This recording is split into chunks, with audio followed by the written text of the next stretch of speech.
but it may be that what we're seeing as ourselves taking action on it is actually it unfolding to its next stage, where we think of it as generating its imaginal and technological new infrastructure for its next maturational phase through us, but only through us insofar as we can conceive ourselves as separated from it in various degrees. Hi, everyone. Welcome to the Metamodern Meaning podcast, where we attempt to make sense and find the meaning of and in the metamodern. For this conversation and what I hope will be a series of conversations, I'm joined by Layman Pascal, a frequent partner in crime and a brilliant thinker in this space that I'm always profoundly indebted to whenever we have an occasion to work together or to talk together.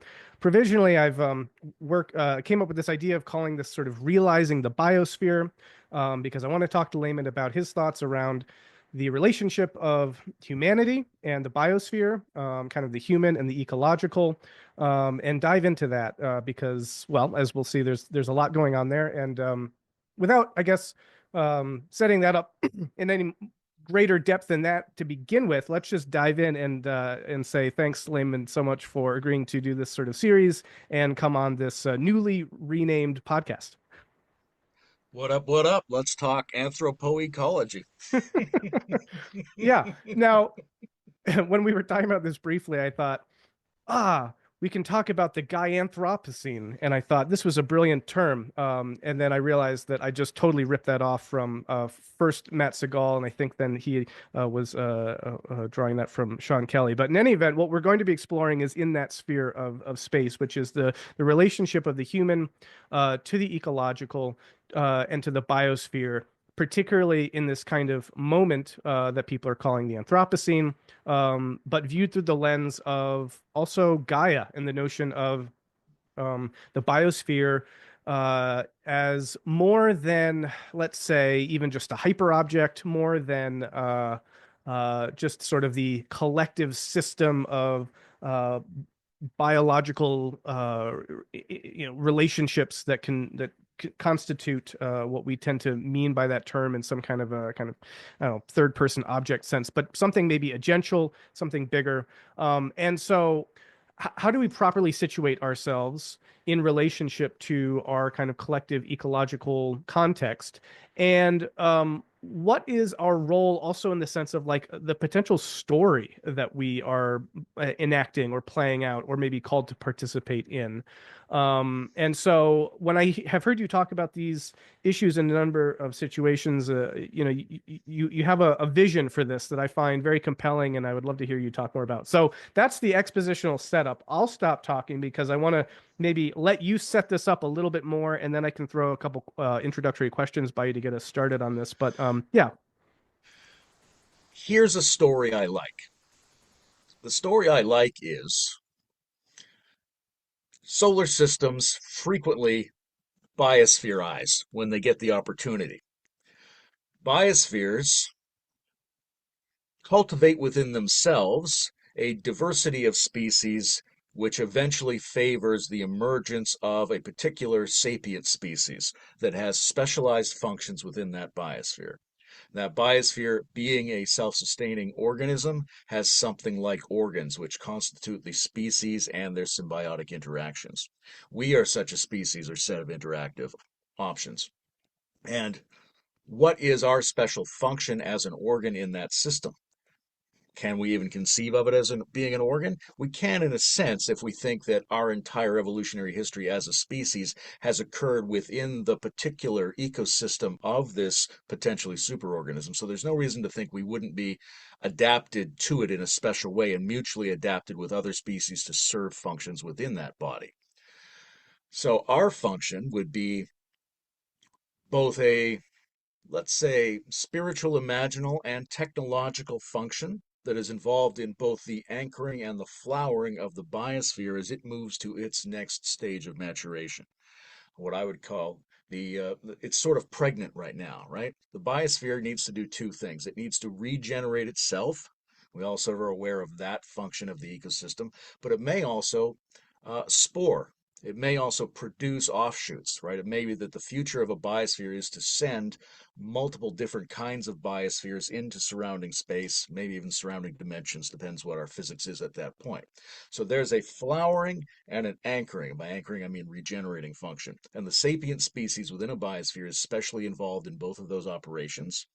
And those involvements take the form of, let's say, um, artistic and imaginal investment in creating cultural patterns that create embodied human knowledge of and deep aesthetic and transformational experiences of the biosphere and the earth, populated by artists and poets, but especially embodied in shamanic characters if they have maturation and capacity.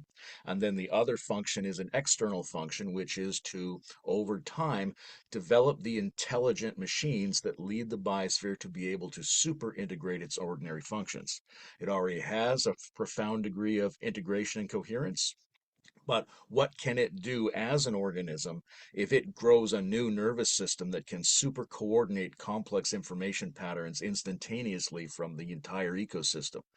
And at that point, maybe it begins its sporation, and it also begins to stabilize in a different format. So that we've been thinking very often ecologically that, oh, how do we preserve the biosphere we've inherited, which is just the last phase of the biosphere. But a number of people are looking at our relationship to planetary boundaries and the emergence of our new technologies and are saying, well, there's no way we can preserve this. But it may be that what we're seeing as ourselves taking action on it is actually it unfolding to its next stage, where we think of it as generating its imaginal and technological new infrastructure for its next maturational phase through us, but only through us insofar as we can conceive ourselves as separated from it in various degrees. Hmm. So that to me is an interesting speculative mythological story about where we are here. I think of it as a hopeful one because of a lot of subpoints that I would make about each of those factors. But that's the picture that I hold in my head. I don't necessarily believe it, but I find it compelling. Yeah. No, that's a great way to frame this and a good kind of map to give us as well in terms of then it's also we're less dealing with the notion of is or is this not some kind of super organism that we may or may not be an organ of, but it also kind of gives it a more processual unfolding kind of narrative aspect that I feel like then we can dive into that in various pieces. And again, we're probably going to need to zoom in and zoom out in different ways to kind of get the right kind of grip on this at different points. But so taking that as sort of the map here, let's start with that and let's zoom back to kind of the context that would make that kind of story intelligible, right? Because when I hear you talk about this, I hear echoes of, for example, Bobby Azarian's Romance of Reality book, right, where he talks about life as sort of not a chance fluke, but almost a kind of inevitability where, and I think he cites folks like Carl Sagan, who said, that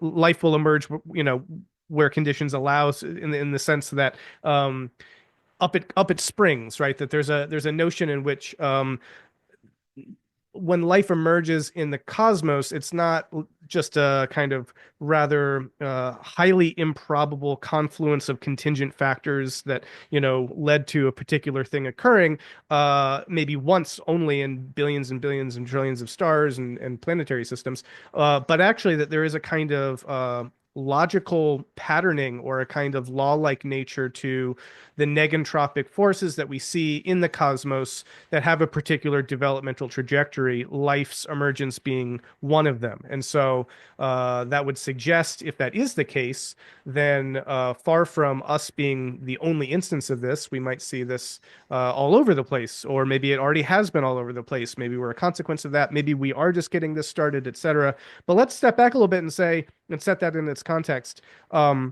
Talk a little bit of, I guess, about the nature of the cosmos that would be such as to see the emergence of life as sort of part of a law-like developmental trajectory.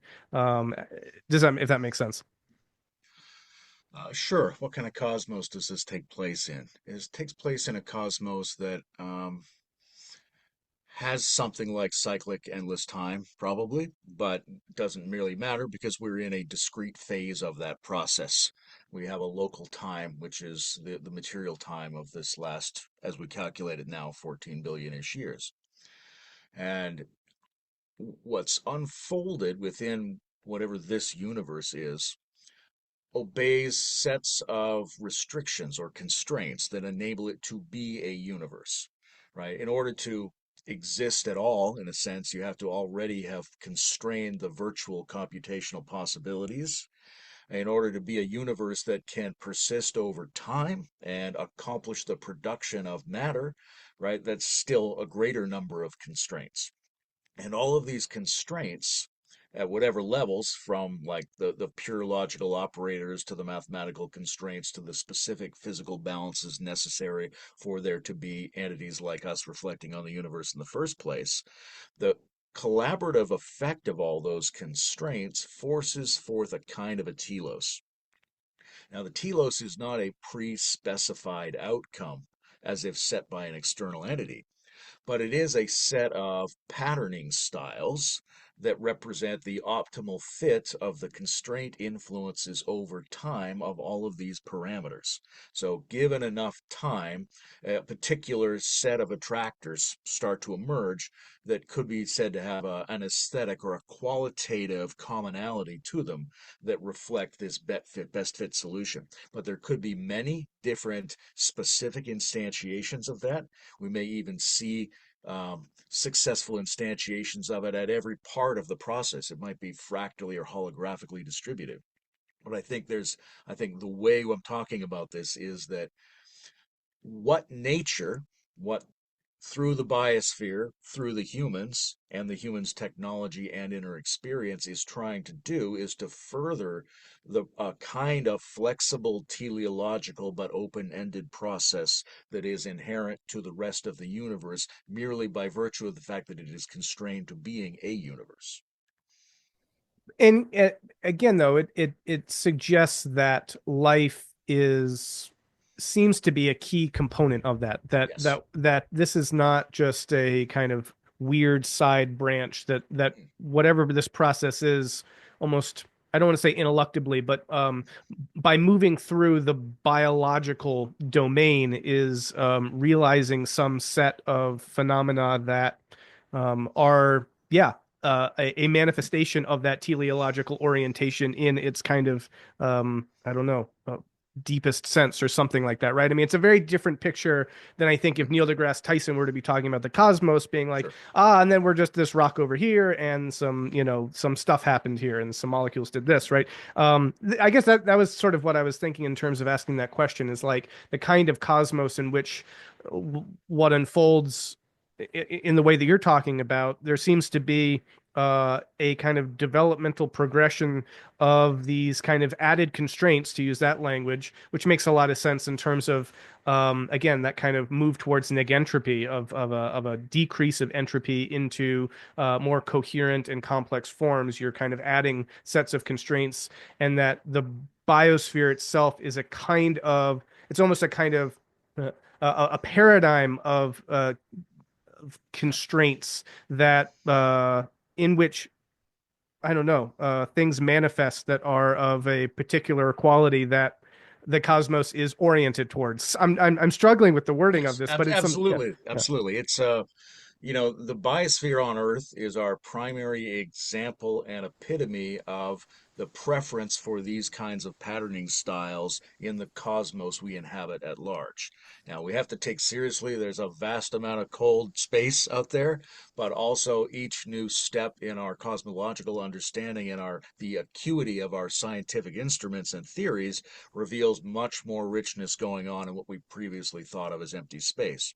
So this is the furtherance of that richness and of that preference, if you will, that slope of random outcomes for these kinds of patterning states. And then you can go the next step and say, as beings embedded in this fairly successful version of the process, how do we cognitively and ethically and in an embodied way take it to its next step, right? Yeah. How do we tease out a polarity within the existing nature that we encounter and go, oh, this stuff would move us even further in that direction, which is what it wants, which is what the cosmos wants, if we want to use that language of agentic preference. Well, now, before we move into that step, though, while we're still kind of in the background context of this, talk a little bit about why this kind of way of seeing the cosmos you find compelling or even convincing, right? I mean, besides it being a nice story, um, what's sort of the reason for assenting to this vision versus another, particularly when, as critics might say, well, we're, an N of one when it comes to biospheres. We look out in the cosmos, we haven't found any. So talking about the notion of, the universe being primed for life is sort of, getting out over our skis. So what causes you to kind of privilege this form of the story? Yeah, well, first we always have to maintain skeptical vigilance, right? It may be the case that this is the only example, but there's many reasons to think that's implausible from certain angles, just because there is so much universe and because the richness of the order generating mechanisms turns out to be far more vast and extensive and multifarious than we previously realized. I think as we see these kinds of patterning styles start to crop up in the emergence of life-like new systems, synthetic biology, artificial intelligence systems of various kinds, we're starting to see that the basic drivers of this enrichment can take many forms, but are not that hard to achieve once certain thresholds are crossed.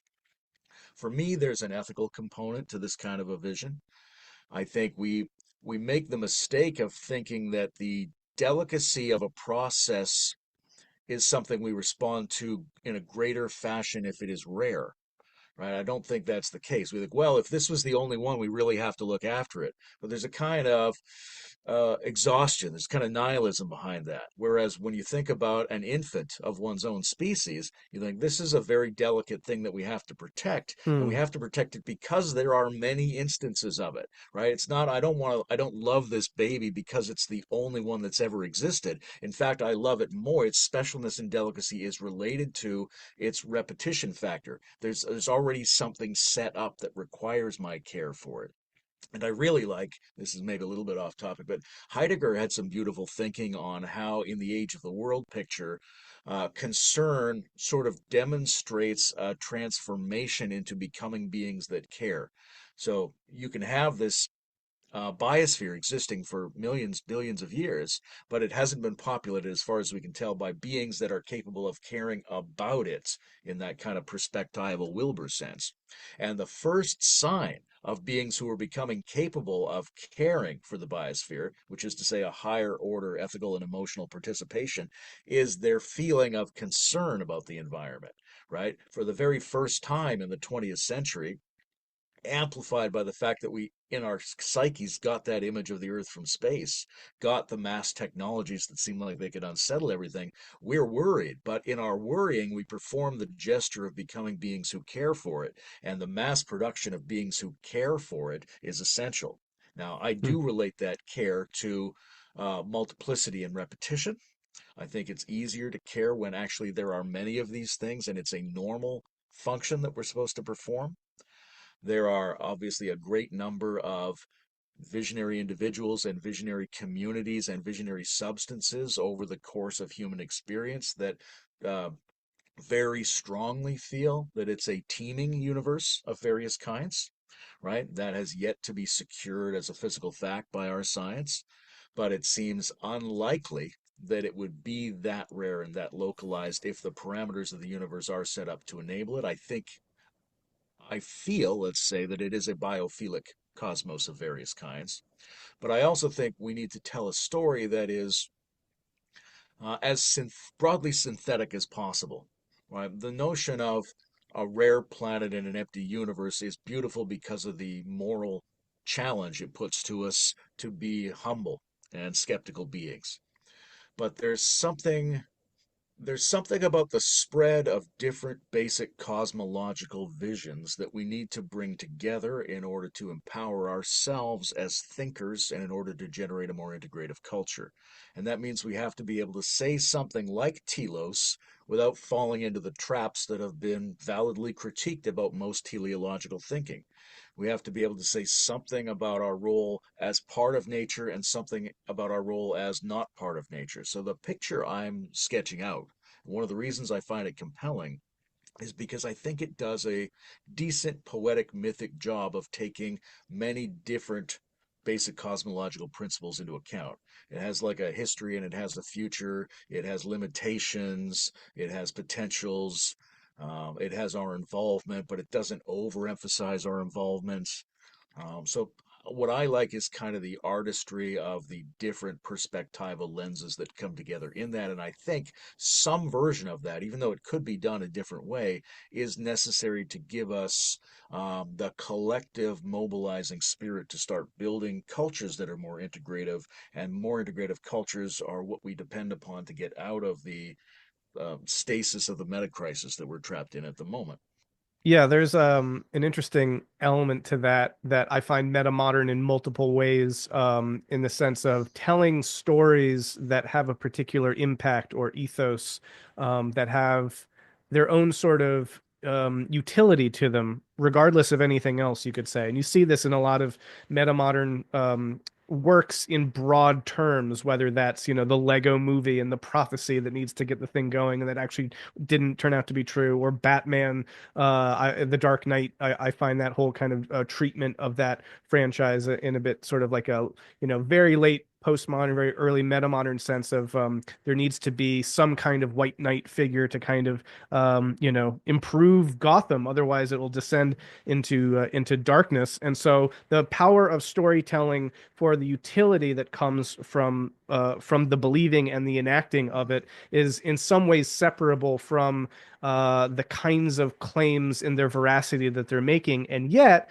if fully lived out, have the potential to, in a sense, self-substantiate themselves. Have the ability to, when lived into, be made real and become a kind of self-fulfilling prophecy. So there's an element to what you're saying there that speaks to me at that level, which is this is the better story in the life of Pi sense, because this is the sort of story we'll need if we're to avoid catastrophic biospheric collapse, et cetera, et cetera.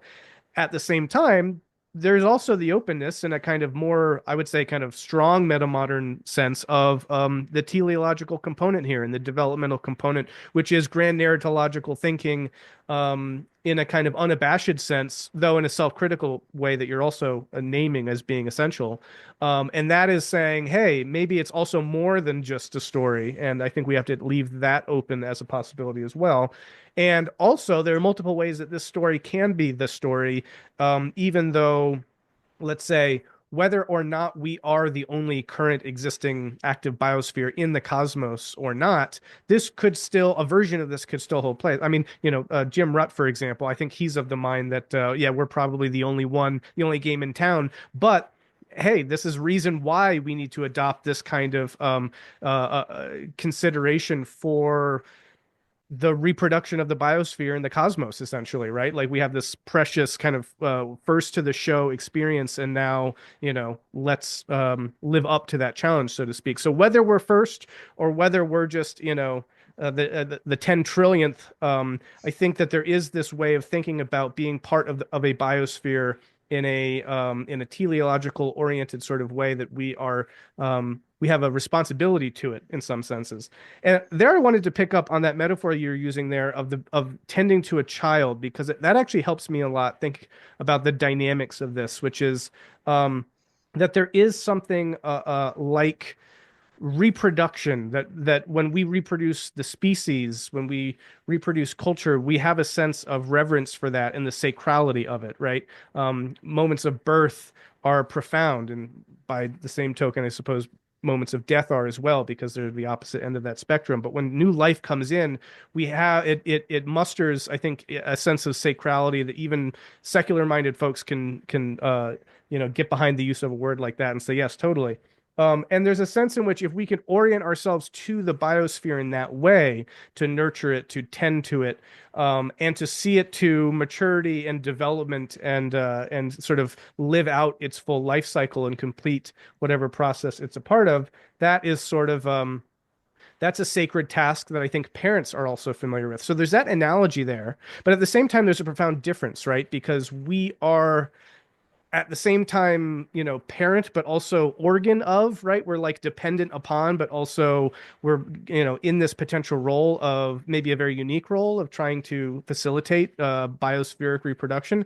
So anyway, that seems to me like a very pregnant, for lack of a better term, metaphor that we could use to kind of build out this picture a little bit of what our relationship to the biosphere is. So something like a parental, reproductive oriented sort of relationship. But again, I think we've got to then add a lot of Let's other zero metaphors in on there. that for a second Sure. because there's an interesting reversal to standard thinking that's implied by something that like that, right? Like the ancestral mythic notion, at least as inherited retrospectively by moderns, is nature as mother, human as offspring, right? And to flip that around and think nature as having a humans as having a maternal responsibility for nurturing the delicacy and reproductive future of the biosphere is very empowering, and I think it may awaken some feminine element. And a lot of discussions about rethinking the biosphere involve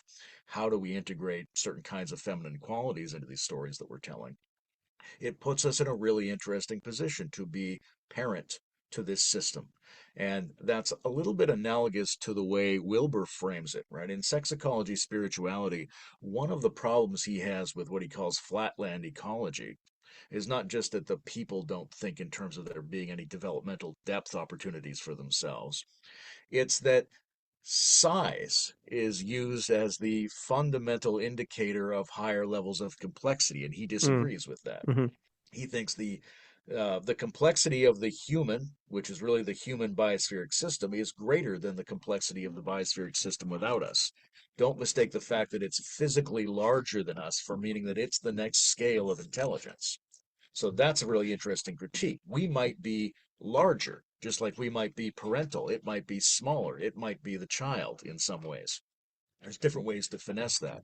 I think the interesting thing to do with that kind of critique that Wilbur puts forward is to suggest not that the noosphere per se and the is larger than the biosphere, just like minds are larger than bodies or cells. It's to say that it's the combined system of the two of them which is larger. Sometimes I say the transnoospheric biosphere is like what? It's a transformed or more integrated noosphere that brings the patterns of the biosphere to life within itself and synergizes with them to produce something new, which is a thing that's larger than the nature system. So when you talk about then the new sphere that's able to leverage sort of the biospheric patterning as being itself some kind of higher order or higher level way of being it. What speak more about that, because it seems to suggest that like we can take into the new sphere, which is to say the whole human cultural intellectual imaginal space that gets deposited on the complexity of the biosphere, we can take into that more or less degrees of sort of biospheric style patterning that would integrate it more or less successfully with the Yes. biosphere. And that if we can do that better, then we are experiencing more integration with the biosphere and the noosphere. Talk more about that because that's an interesting idea. Yeah, I think that's there's something in there that is at once an aesthetic and ethical and a pragmatic opportunity for us to think of the next phase of the process of the unfolding of these patterning styles, moving towards let's say that the synergized noospheric biosphere is the awakened Gaia. It's the potential emergence of consciousness as the planet. We don't have to get too heavy about how we exactly define consciousness, just that there's a kind of additional level of computational sophistication and potentially interiority and affect going on here.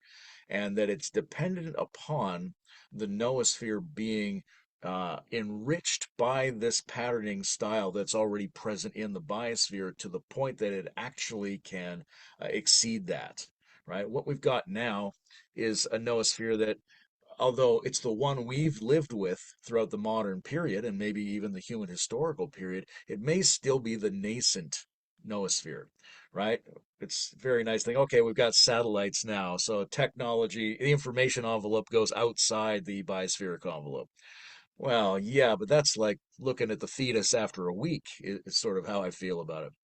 What happens is that the noosphere has continued to fill up with information about the biosphere. So that informational shell is undergoing a transformation. What the information sphere knows about living things today, vastly greater and more complicated than what the information system knew about biological things 100 years ago, right? We've uh, begun to colonize the patterning space of fractals. We've begun to say, like, oh, we used to be like, oh, we can't compute that. Now we're like, oh, we can kind of compute that, right? We have live data about what's happening in the biosphere, right? From tracking, from tags, from weather maps, from all kinds of new processes that we're still unfolding our ability to be detectors and information sharers and recorders and attenuators of what's going on in the biosphere. All kinds of movements, and this is where it gets to a kind of a religious thing because it occurs across different epistemological disciplines.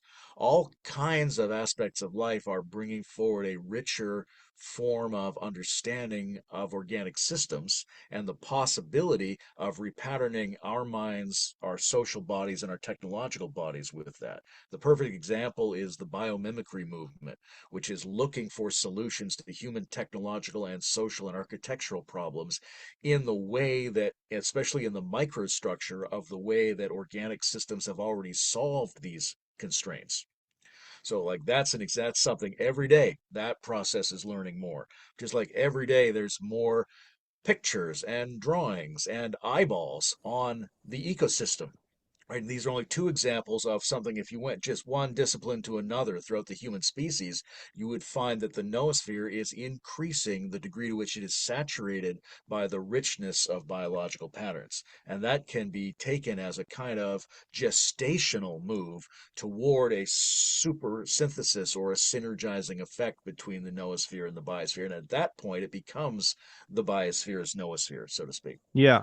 And that's interesting too, because there's multiple levels to that in the sense of there is just sort of raw data. You could talk about it as being more information about, but it's also not just quantity, it's like the kind or the quality in the sense of are we actually patterning information processing in biospheric terms, right? Like, uh, what I mean by that is something like when we look out at the kind of human landscape and we see our rectilinear buildings that we construct, and it's a very kind of imposition of the human onto the natural. That's a very clear-cut delineation there that you can see.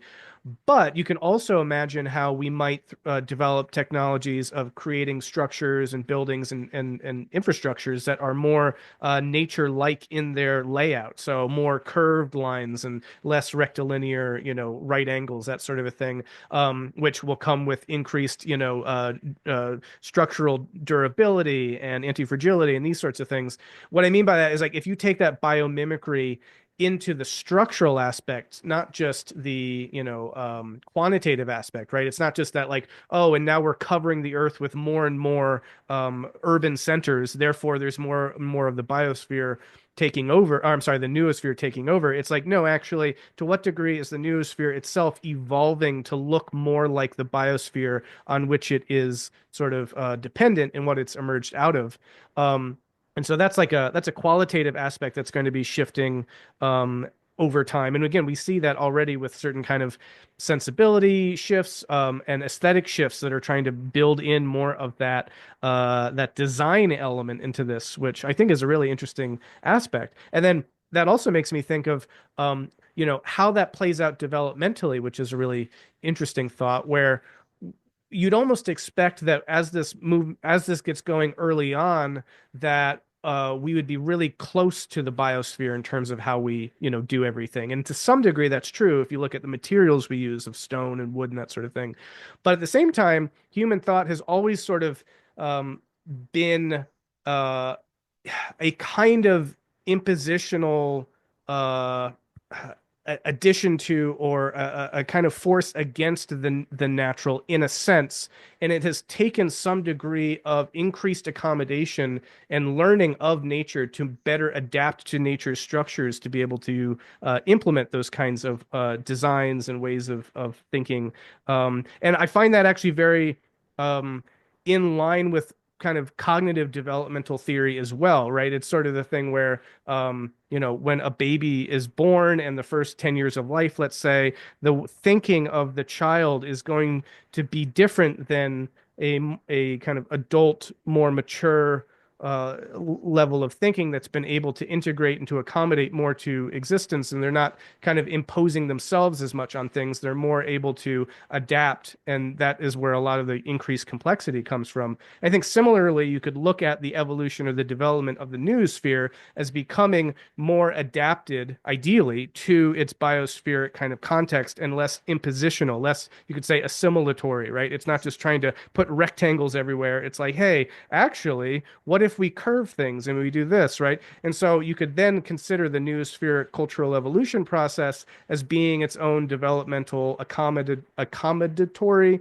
process where we're actually integrating more elements of the biosphere into our own thinking about reality and leading to, some kind of development in those lines. So there's an interesting pairing there of kind of cognitive development and cultural development, which is what I'm always interested in, those sorts of parallels. Anyway, anything from that come up? Well, the only thing I would add in there is kind of the obvious thing of the critique, which is, well, yes, but didn't indigenous peoples already have a very successful noospheric accommodation?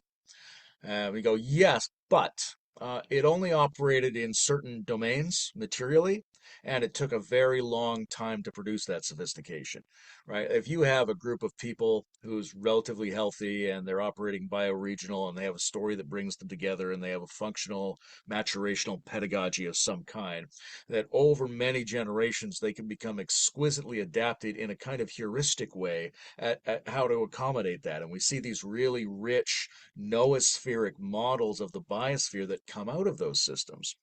But as you increase the amount of material complication and decrease the amount of time, you get these problems cropping up, and those solutions are not adequate to operate at these other tempos. So now we have to be able to do it much faster and with a much greater range of material situations. And we have to be more deliberately productive, right? So one of the places we're starting to see this is uh, organism-like metamaterials of various kinds, right? Right down to breathable pavement. But what about buildings that heal themselves, right? If anybody pays any attention to science and industry news, there's always hints that new materials are being generated that will be able to, for example, reinforce themselves as a result of stress rather than become weakened as a result of stress. Things like that that are variations of the anti-fragility and adaptive processes that we find elaborated so successfully in organisms. Mhm. Yeah, that's very well said. And I share all of that sentiment too, where yes and or yes but in terms of the relative success of whether it's forage or hunter-gatherer societies, indigenous communities to be able to certainly compared to the ravenous modern approaches to these issues more adaptively integrate noosphere and biosphere. At the same time, if you read, for example, like Harari's *Sapiens*, there's a whole thing he gets into there about how it was early human Neolithic societies or Paleolithic societies that drove a lot of large game extinct across every continent that human beings moved into. There wasn't yet that kind of planetary awareness of, hey, could we be overfishing or over gaming or this sort of thing? And there were practices that were vital to the kind of success of early human communities that today would be actually considered ecologically disastrous. And so we can learn from that, and we have hopefully. But at the same time, one of these also very, I think, genuine and important critiques is, well, if this is all true, Brennan and Layman, how come when we look around the world today, we see just again that ravenous, ravaging, modern destruction of the ecology and the biosphere? I mean, if this is all true, shouldn't we expect to be seeing this tendency, this sort of teleological orientation or groove of reality leading humanity into more of that kind of integration? Whereas, aren't we kind of seeing the exact opposite at the moment? So, what would you say to that? Yeah, there's several ways to address that. One is simply time scale, right? That the way these things unfold, it might be painfully slow for us, right? That as far as the Earth is concerned, I mean, when we look back at comet impacts and their effect on the biosphere, it's been able to reboot and retool and modify itself each time. But there are huge periods of setbacks are possible in this process, even if it's a successful ongoing process. So there's no guarantee, and there's no guarantee about the speed at which it has to happen. However, it is happening, right? We're going to say, yes, on the one hand, if you look at the situation technologically on the earth right now, there's a lot of difficulty. There's a lot of externalization of problematic elements. There's a lot of aesthetic desecration. There's a lot of ruination of the stabilization of the resource bases and their interaction that we depend on. All that's going on. But we didn't even know what the Earth looked like until a couple of decades ago. Hmm. There were no ecological movements until a couple of decades ago. How old is Earth Day? These sorts of things. When did we get the tools to first notice the cellular substructure of plants or the quantum behavior going on in the eyeball of an insect? Right? These tendencies are happening and they are accumulating, and they form the basis for an optimistic but still morally engaged and deeply concerned counter narrative to the one that's merely based on looking at the expansion of the patterning style that feels disruptive to the one that we see in nature. However, I will add this one more factor. Our suffering of the gap between the expansion of the crude noospheric patterning style and the necessary richness of the biospheric styles on which we depend, that's a moral catalyst, right? That is something that when people suffer that distinction, they're becoming ecologically radicalized in a Hmm. certain way. They're being converted even more deeply to the need to be more direct, conscious, and accelerated participants in the ecologization of the noosphere. Yeah, for sure. I mean, it again to bring Bobby's work back in. He talks about what he calls Popper's principle, which is this idea that problems drive, progress, or that we learn when we have to adapt, right? When there's a problem. Otherwise, we're kind of going to be on autopilot. So we should expect there to be points at which we bump up against these limitations, and then this is the catalyst that propels things forward if we're able to find that possibility space. But it does also lead into the bigger set of questions, which we'll be tackling a lot here, which is our then relationship to this process. And you talked about just a second ago, being sort of radicalized into considering then how behavior changes, your relationship changes, all that kind of thing.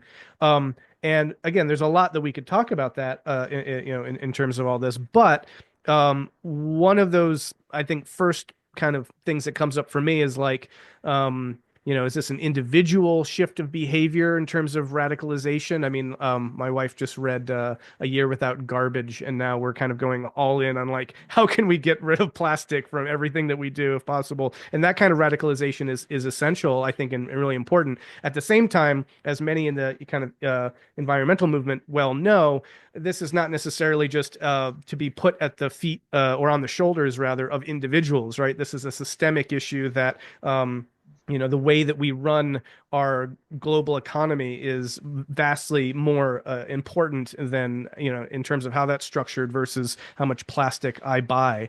And I often cite this as an example because it was really heartbreaking to me. But when I moved into the retreat here, we decided to get some new pillows and some new comforters and things for the bedding for the beds here. And I had in the past been really thoughtful about washing out Ziploc bags and this sort of a thing, trying to do kind of my small part. Well, we ordered 50 pillows, and every pillow came in its own box, in its own plastic wrapping, covered in all of these, inflated pieces of plastic to keep it insulated, right? So we got 50 boxes, with the sense that I guess if these pillows, hadn't been well insulated, they might have broken or something. But in that one purchase, right, everything that I'd ever tried to do in my entire life around reducing my plastic consumption was utterly undone, right? And it just kind of gives, I don't know, it gave me a sense of the relationship of the individual and the collective, like what we can do individually and what our systems are doing and how these things interact. But there's a question in there which I think does relate to the role of the individual in facing the biosphere so conceived. So maybe let's start there a little bit, and I think this will take us into some deeper aspects. But yeah, pick that thread up a little bit and start talking a little bit then about the role of the individual here in all of this.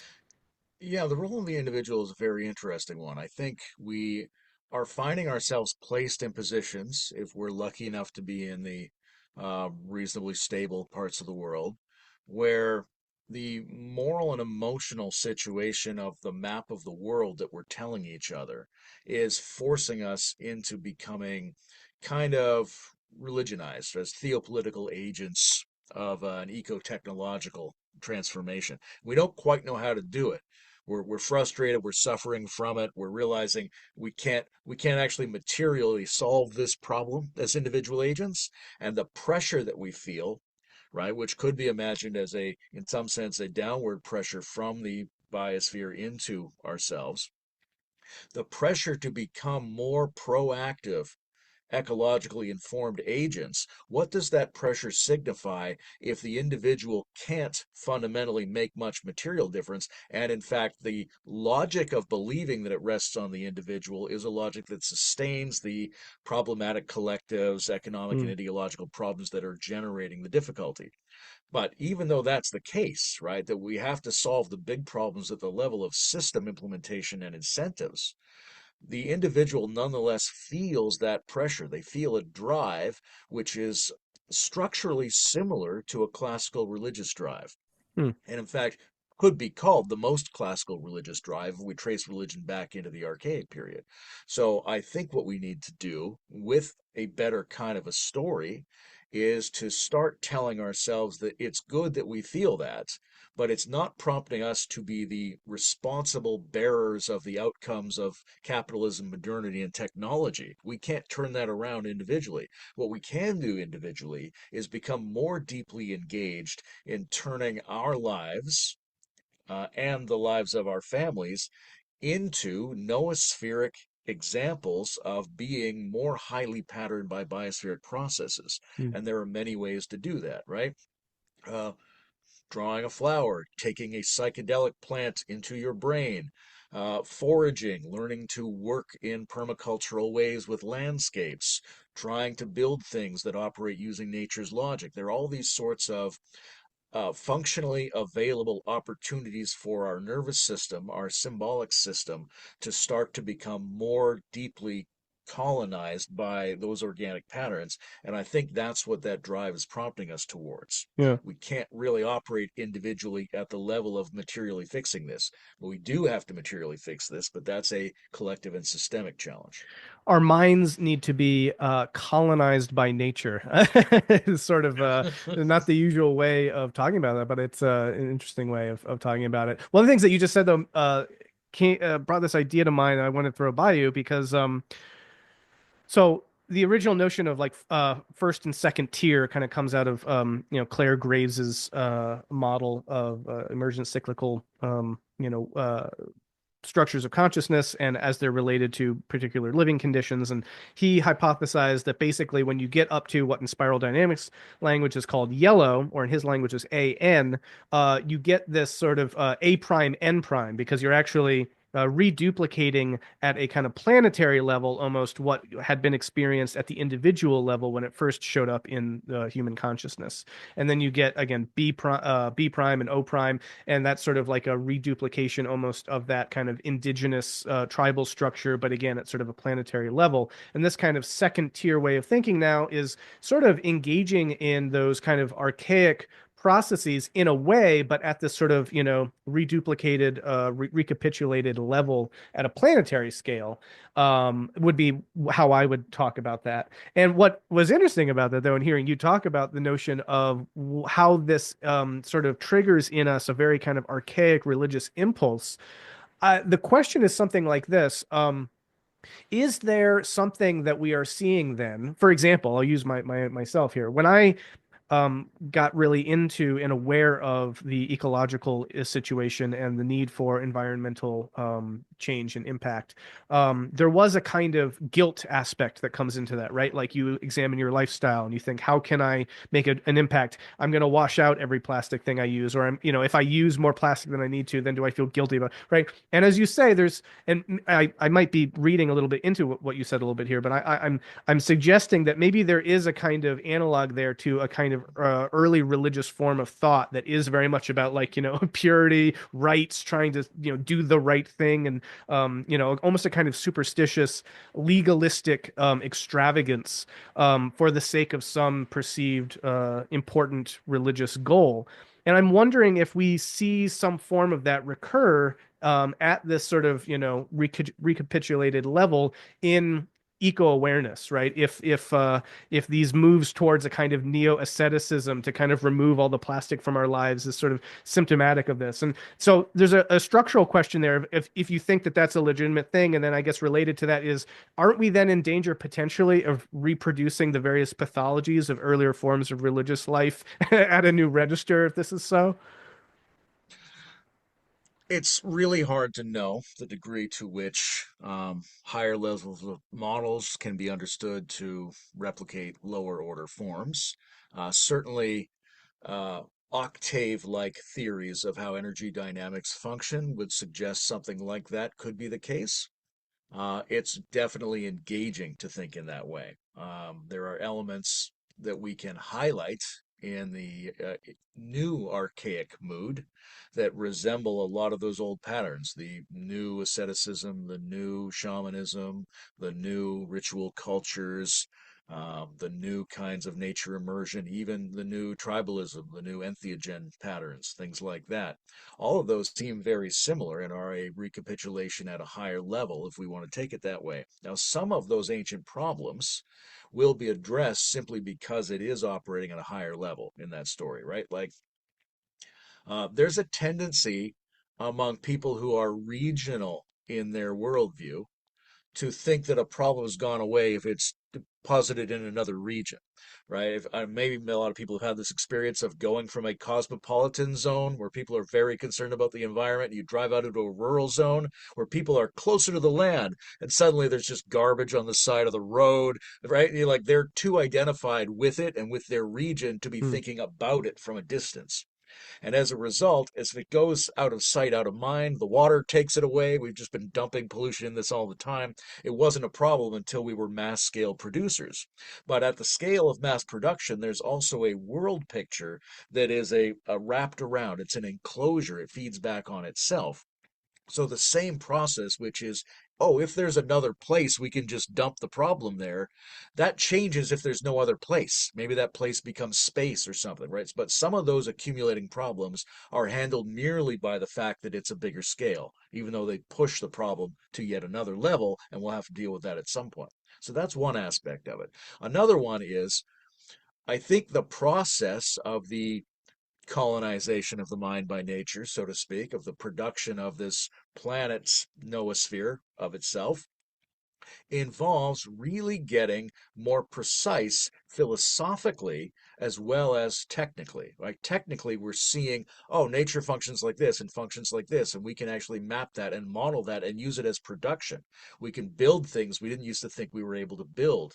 However, philosophically, with the sort of conceptual modeling system becoming more adapted to those natural patterns as well, we get increased granularity on what we mean by things like healthy and what we mean by natural, right? So there were a lot of healthy natural things in populations that were adapted over a long period of time to their local niche as long as it didn't get disrupted.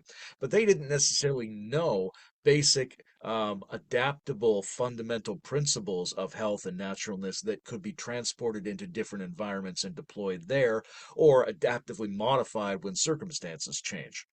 Right. So I think there's a possibility for our philosophical work to start to reveal what are the richer understandings of words, concepts like healthy and concepts like natural in a way that can be more broadly and rapidly and diversely employed than what we saw in the historical version.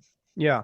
Well, So I totally agree that these kinds of octave ways of thinking are interesting, if nothing else. One way of considering a similar sort of phenomenon, though, is just the fact that uh, the kind of cognitive complexity stack that has probably been around for, maybe all of human history is still more or less, how do I say this? Is still more or less the stack that we're working with today. Like, yes, now that we are in a context where there's, mass education and things like that, maybe there is, we do see a kind of general uptick into more advanced formal operational thinking. And, you can use models of hierarchical complexity to try to think about, averages in different populations and these sorts of things. And I will certainly acknowledge that there are kind of incremental moves up there in that general way. But I don't at the same time think that like all of humanity is on this sliding scale that's progressively moving, just all together in lockstep. And a much more, I think, nuanced way of thinking about it is that there are always the various kinds of cognitive skill sets and levels of complexity that there again have been for millennia in contemporary society as well, meaning that different mimetic structures might appeal to different folks who are, for example, maybe instead of when I was a kid, I had a more kind of fundamentalist religion that my growing, concrete into abstract level thinking could latch onto and sort of manifest through.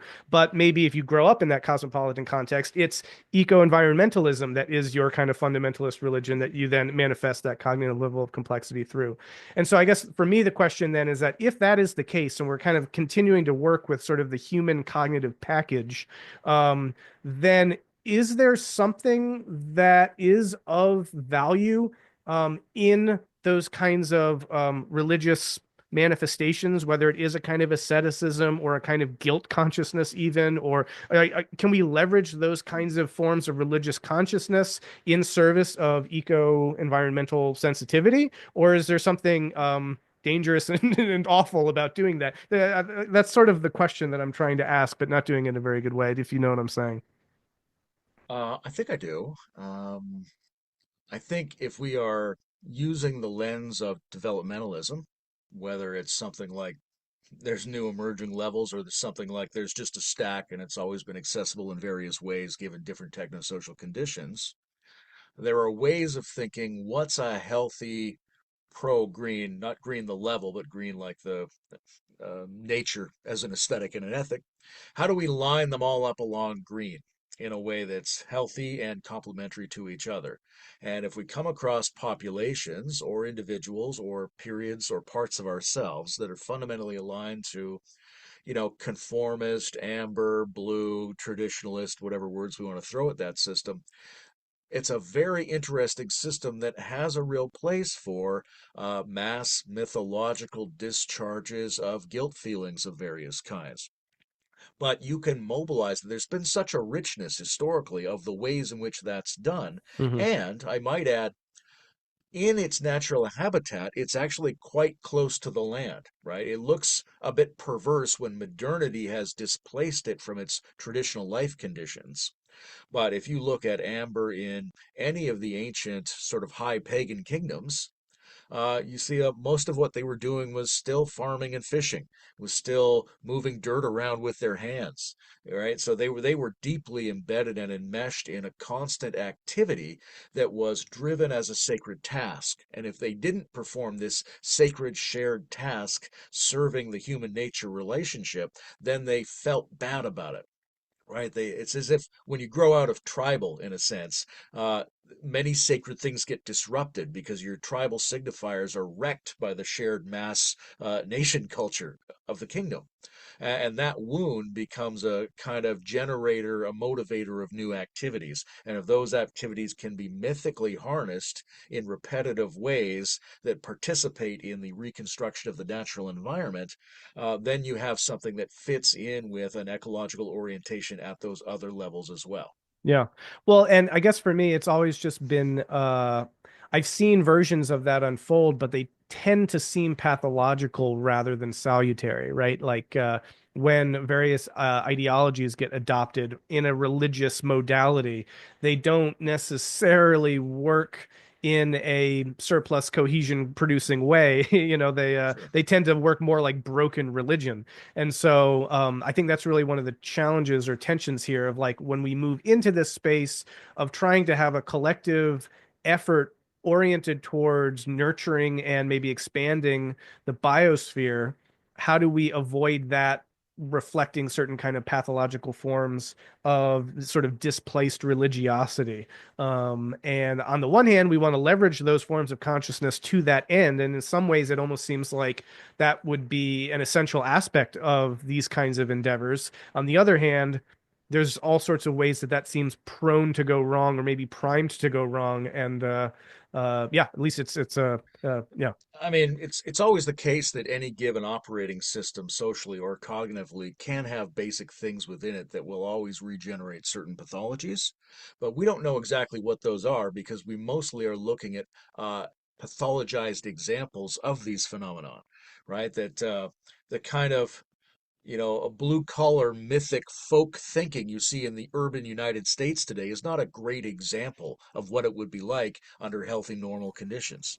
So, what if we could say is if we had uh, things for those people to do if they had healthy bodies, if they had healthy diets, if there was an accompanying psychoanalytic or shadow work process as part of their education, if they didn't feel totally harried and boxed in by the modern and the postmodern elements of society where they were socially valorized and had space to be with each other, that would be a condition under which you would expect to see a lot more health. You might still see some problematic aspects, but we don't know how many until we try to implement healthy versions of these. And we're not really collectively trying to implement those healthy versions very strongly. But I yeah. think the everything that I'm talking about would require some kind of distributed, supported version of health for each of these layers. Yeah, and in So, there, it yeah, seems like there's a lot of common cause between sort of what you could call the blue or amber and the green in terms of moving back towards recentering land, agriculture, moving dirt around with your hands, etc., as an increase in potential health and salutary effects that would come from that. And it's really, in a sense, the kind of modern orange that seems to be the limiting factor there, which is still pedal to the metal in terms of industrialization and sort of capitalist expansion. So anyway, without kind of bringing in all those sorts of mimetic, you know, tensions into this, I think it's an interesting thing of trying to move into deeper harmony yeah, with the Gaia system. I think there's necessarily going to be a move that needs to take place where we start to see more yeah, of what we are engaged in as being directly, yeah. actively, Now, yeah. we can support that by creating spaces and communities and like open training of people who would play more intellectual, spiritual, ethical, and cultural roles in that production. However, I think in order to make a big shift, you need to address the problem you just mentioned, which is this sort of modernity problem. Modernity has shown its ability to radically restructure the amber life world. Sort of the folk experience of being on this planet has been completely absorbed in the incentive structure and technological potencies of modernity. If that were to change, right? If modernity got paid for creating healthy amber, in tandem with a healthy ecosystem, then it would just start implementing that at a Mm, radical rate. hmm. Right now, there are ways to think about that. They're problematic. They're all going to sound somewhat strange, but I think it's good to open up possibilities around that. For example, if you know, we constantly tend to complain that the Pentagon budget is out of control. It's more each year, and we always give them more than they ask for. By we, I mean the American legislature.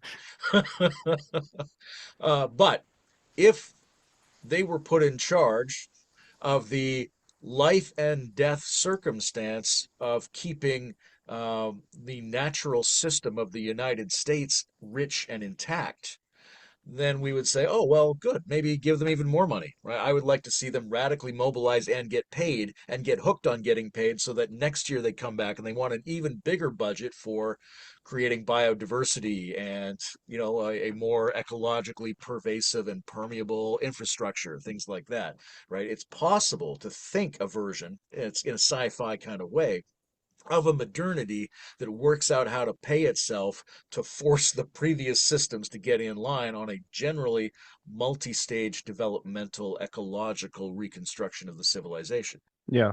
Well, and I feel like that gestures to something I would like to get into maybe next time, which is the social, the systemic aspect of this. But if you've got just a few more minutes, I would like to maybe use our current setup here to move into this other topic, which is related to the individual and the Gaia system, which is, I know that you've been interested in kind of the role that psychotechnologies can play in the ecological sphere, in the biosphere.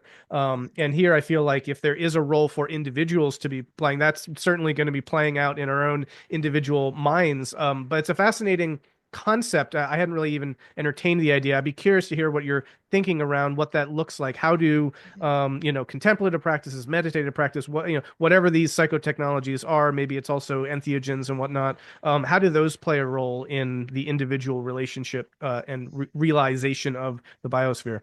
Yeah. This is a really open question because I think we're just standing at the beginning of it. Essentially, what we have is the opportunity to begin framing our internal existential development as being part of some kind of imaginal biospheric process. Right? There aren't a lot of examples of that. In the entheogen community, there is sometimes a sense that what they're doing is a sacrament to the ecological system. That's one way to go at it. The only other prominent example I've seen, and it's in the book, is the Gurdjieffian approach, where he, uh, who knows how seriously, postulates two ways in which psychotechnology can be understood as part of service to the biosphere in his cosmology. The one is this notion where uh, prana, atmospheric subtle energy, if we imagine such a thing, is like milk. It will curdle unless it gets processed through a human somatic system intentionally. And so we get a buildup of a toxic element in the atmosphere, which causes a difficulty in the ecosystem's regulation of itself because the humans aren't doing their breathwork practice properly and in great enough numbers. Interesting. So that's one way to think about it. So these are two like suggestions for people to begin to try to come up with their own imaginal versions. The other one, which is the famous one from Beelzebub's Tales, where he basically says the because of cosmic accidents, a lot of the self-organizational subtle energy of the biosphere is being drained off to feed the moon. As a result, we need a lot more of restorative energy, and we get that from the human beings, but we get it under two different conditions. You get a little bit out of them when they die, or a lot out of them when they undertake conscious labor and intentional suffering practices to modify their internal condition through deeper understanding and participation. If we produce enough of this stuff, then the ecosystem will have the nutrient it needs to perform its self stabilization practice. And if we don't, then it just has to increase the numbers of humans so that more of them die so that it can drain off that little drop that it gets when we terminate, right? So there's a lot of elements to that. But again, it's basically a story where there's, in the first thing, there's something for us to cleanse. In the second story, there's something for us to produce. But there's an imaginal, somatic, or subtle quality of some kind that we think of as the source of our unfolding as spiritual beings, but that's conceived of as a side effect. It's primarily that the ecosystem needs this from you. Hmm. We've evolved in such a way that there's a kind of symbiosis where your spiritual awakening is the side effect of your production of this element that the ecosystem needs. So if you want to grow, you don't have to focus on growing. You have to focus on doing this internal work to be of help to the Gaian system. Right. So those are two examples of beginning to imagine our way forward to a reframe of inner practice as service to the biosphere. It's very interesting because this I feel like starts to bump up against another thing that I want to talk to you about next time, which is the naturalization of the sacred and the sacralization of the natural, which is,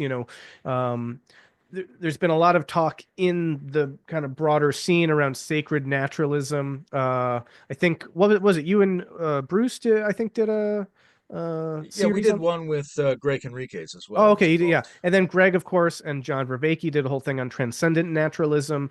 I think that there, and I certainly am very committed to this myself. There's a movement towards trying to think of the spiritual in naturalistic terms, and not to lead to the breakdown into this two worlds mythology, and a natural world, a supernatural world, etc.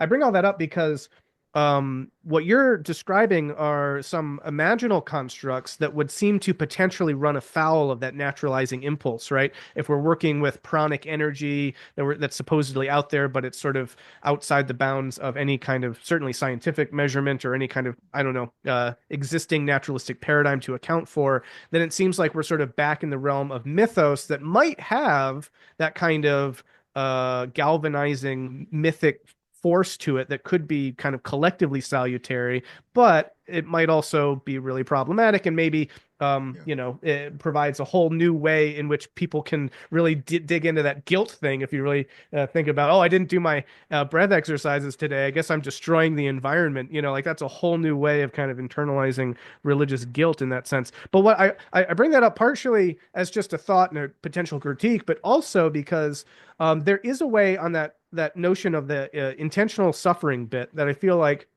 could be very, very naturalized, which is when you don't just buy into that rapacious modern form of consumption and you're actually constrained by a planetary awareness that's sensitive to the limits of the biosphere. So you don't just buy another this or that. You don't just buy fast fashion. You don't just, buy another polyester, that whatever, right? There's a suffering that comes with that, right? There's an actual sense of asceticism, you could say, in a positive way. It's discipline for a collective good. And that, I think, genuinely is a degree of, while small, a tangible, real, and entirely naturalistic outcome that is, related to biospheric health, you could say. And so rather than maybe having to construct imaginal aspects, real or not, just currently, let's say, outside the realms of a naturalistic paradigm, we could, I think, orient to the very real natural limitations that we face and just try to, in a sense, religionize those and say, hey, this is not just an environmentalist act that I'm doing by washing out this plastic bag. This is an act of devotion to Gaia or something of that nature. Again, very ripe for pathology, I'm sure, but at the same time, maybe precisely the sort of kind of constraint that we would need to both, kind of energize those sorts of things that you're describing. What do you think of that? I think there's a lot of opportunity to put people experimentally in circumstances where they can try out what those modalities and those different imaginal framings are doing for them individually and as a community, right? And if some of them turn out to work or generate new ways of being or gain a momentum of themselves, I think that that can become the basis of a new attitude toward the sacred, which will resemble successful attitudes toward the sacred historically. The question of subtle energies, which of course we're going to be holding a retreat on in a Yeah. couple of months. Um, to me, it always comes down to sort of three basic things, right? We're either talking about some special energy that isn't currently recognized by physics, or we're talking about bioelectricity, which is recognized but not really explored or taken seriously, or we're talking about a metaphor for some kind of other processes that go on that are meaningful and interactive. Chi or prana, could be any of those things. And I think the ambiguity, in a positive sense, can be taken as a creative ferment for people's minds. It's so natural to think in terms of those energies, even though energy is a pretty new concept, that it grounds people's emotional and subconscious life in standing before complex natural processes. But we should always be wondering which of them it might be in any given case. But I think there's also very simple kind of, sincerely ironic ways of thinking about this, where like if you can make your hand tingle, and then you can send it seems like I can send the tingle to my other hand, and then it seems like it tingles. That little seems like does a lot of work there. But it's a lot of work that says, hey, we can explore this, but we're not bound by it because we might make an objective discovery that says that's not exactly what it is, and that's fine. It still might be a really useful thing to engage in. Yeah, totally. And I mean, I guess to work still with this idea of being in service of Gaia, let's say, by deepening my own spiritual practice. I think that there's a huge uh, opening there, a set of possibilities that could unlock that I think would be Yeah. profound. If And I yeah. think the imaginal component, as much as we might be uncertain about how much we want to say yay or nay to something like subtle energy, that kind of a concept, I think, can do a lot of work to awaken our imagination to start to conceptualize ways of framing our inner and our interpersonal and cultural work such that it seems like it's a sacred service to the ecological system. Yes, there's possibilities for that to go astray. We've got to keep our eye on that, but there's possibilities of any approach going astray.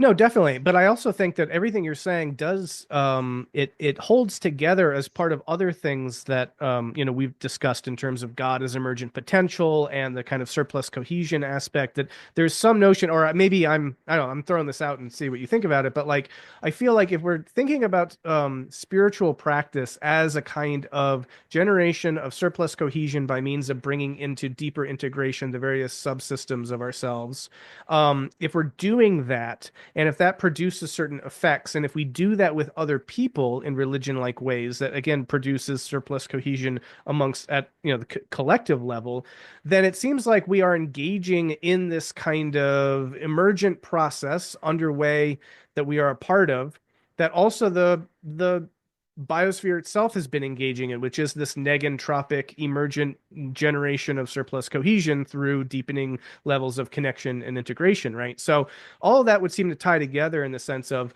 what is the kind of the human spiritual goal or story. It's something like coming together, creating greater levels of interior integration amongst ourselves and among ourselves, and in the process, bringing the biosphere more into ourselves and more into itself, and then bringing something all together out of this very vast, complexifying process that wasn't there before. And to me, that could be then imagined multiple ways. That could be that's Gaia realizing itself in a fuller sense. It's also, as I tend to language it more using kind of traditional theological language, that's the emergence of God, or that's the development of God. And so I'm wondering if kind of these projects either can be brought into dialogue with each other, if they're versions of the same thing, but they all seem to be gesturing in the same direction, which is uniting individual spiritual practice with collective religious practice in a way that's oriented towards, a naturalistically complexifying cosmos leading towards that telos that we were talking about earlier. So there's a lot there. Sorry, but Yeah, yeah. exactly. And this, I mean, that's an exciting worldview to me. And like we were saying earlier, one of the reasons it's exciting is it brings so many different elements together. If we're going to say like, hey, let's let's think together toward a cosmically infused sacred naturalism in which the human has a special role as a service to the ecology that can be served through technical and sociological production, even of machines up to and including AI, as well as served by spiritual, poetic, artistic, and imaginal functions in a way that moves the universe project forward as part of the living system in which we evolved without necessarily making any other specific assertions about that process, right? There's sort of a basic shape there that could be elaborated in a number of different ways, but it's positioned such that it can bring many different things together. It can bring together cosmology and ontology and philosophy and many facets of religion. When we think about the sort of basic schoolyard, if I can put it that way, religious options where you're like, well, atheism, theism, or Buddhist emptiness, something like that, right? They okay can all in a way be enfolded into a more ecological version of implicit divinity in which we serve a function and unfolding that implicit divinity to new levels and new functions. Because you can say, well, it's actually a very materialist vision. It's not that far from a scientific materialism to say, oh, right, sacred nature. It's not that far from a theism in a way when you go, listen, everything we're thinking about God, this overwhelming power toward which our heart aspires in order to be dramatically of mythic service and be righteous. Well, we're saying, yes, that's the case. It's just expressed here through the kind of ecosystemic avatar in a way. And then you can say, well, emptiness, yes, but by emptiness, you really mean a process that deconstructs linear human identities and concepts and asks us to be participants in a more loose and more open, compassion based process, right? All of that can be assumed into a kind of new sacred naturalism as well. I don't religious possibilities off the board, just to say that the thing we're describing is interestingly positioned between lots of different options, such that it might be the center of the mandala. I think Terence Hmm. McKenna called nature the center of the mandala, Hmm. but I think he was thinking of it in it already is the center of the mandala.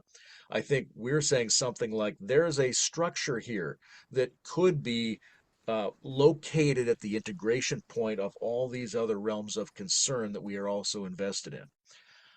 It needs to really think about how the tenets of whatever belief system you've got either works with or is causing a problem in the general life sphere of the world. So Hmm. we need really intelligent pro-green versions of all the great religions. We need them all to probably be somewhat informed by uh, a a broad variety of ecologically sourced psychotropic experiences, right? And that can mean entheogens. It can also just mean time spent contemplatively in the woods. It can be a weird buzz you got from foraging plants, right? That there's a lot of opportunity for psychological richness to be stimulated by direct encounters with what we think of as the natural world, and for those experiences over time to begin to really saturate every kind of social and religious space.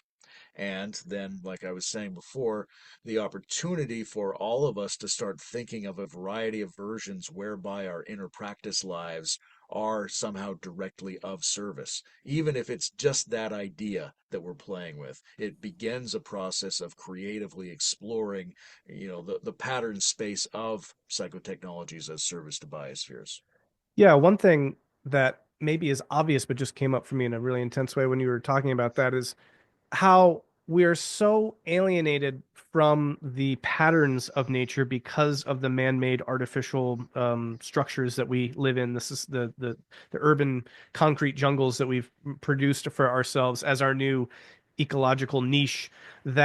That means that all of our conscious experience, all of our learning processes, our entire developmental and learning pathways are along a trajectory that seems alienated from those deep Mhm. kind of fractal and natural patternings.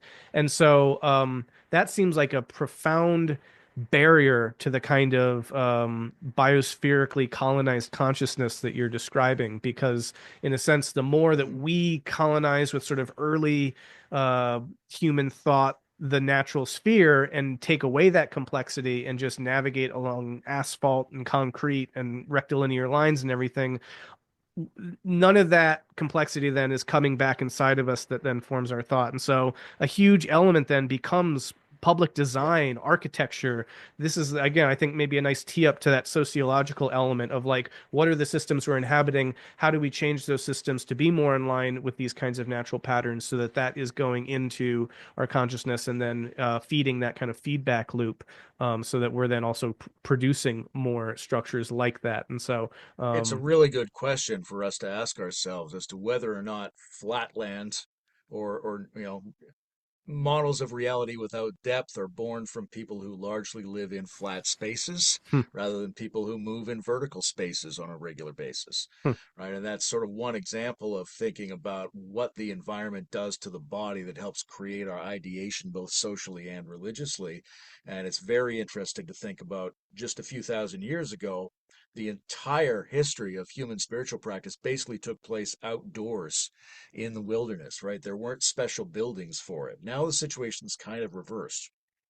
We have a duty and we have an opportunity to make the patterns of the human social environment, which we design for safety and comfort and don't and shouldn't give up, make more enriched, more like the organic patternings.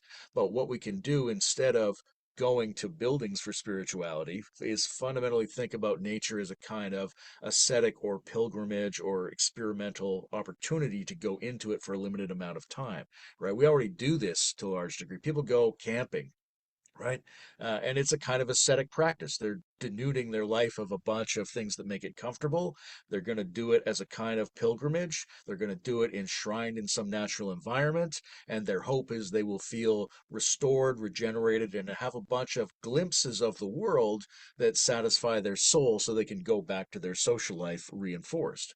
So there is, I think, a lot of opportunity for us to think about in the current environment, which is still dominated by fairly simplistic modernist patterns, to think of the pilgrimage to nature as one of our fundamental religious opportunities. And when we think of it in that way, then we can start to elaborate it as how do we get a stronger, more successful version of that process. Yeah, fascinating.